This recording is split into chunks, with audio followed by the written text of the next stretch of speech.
Mr. Speaker, the Prime Minister has moved the goalposts for important energy projects like Energy East. That would allow Western Canadian oil to flow to eastern provinces. But now he's changed the rules and he's added new hurdles that only apply to domestic projects. And as a result, Energy East is now in jeopardy.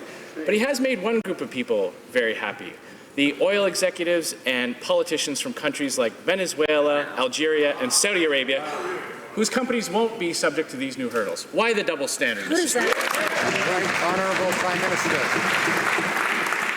For 10 years, Mr. Speaker, we had a Conservative government that didn't understand the way to move forward on energy projects was to take leadership on the environment.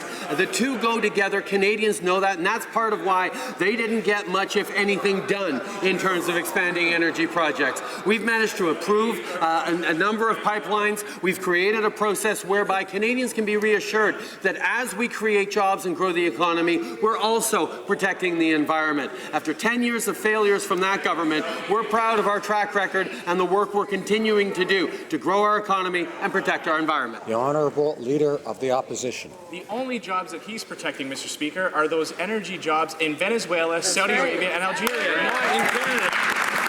Now, he could take this opportunity to promote a national, nation-building project like Energy East. It would increase the competitiveness of our energy sector and decrease our need for foreign oil.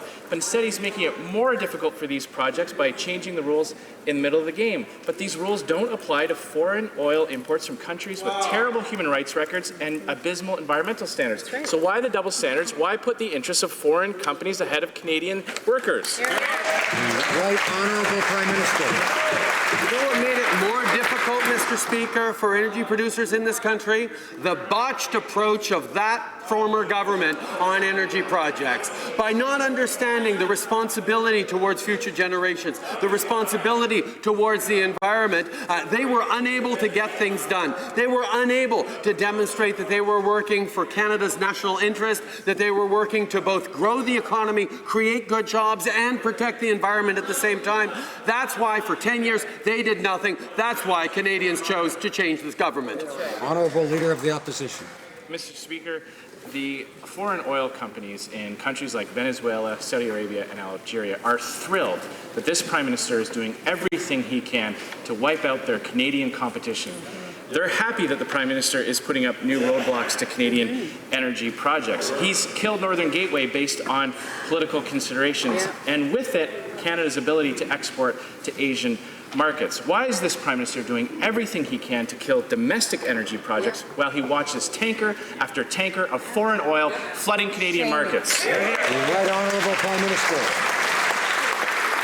Mr. Speaker, it boggles the mind to see the Leader of the Opposition double down on the failed approach of the previous Conservative government. Key pipeline decisions we made will create more than 21,000 jobs across this country, protect environmentally sensitive areas, and expand paths to global markets while continuing to renew our relationship with Indigenous peoples. The Line 3 project will create approximately 7,000 full-time jobs. The Trans Mountain project will generate $4.5 billion and create 15,000 jobs. We are continuing to grow the economy and protect the environment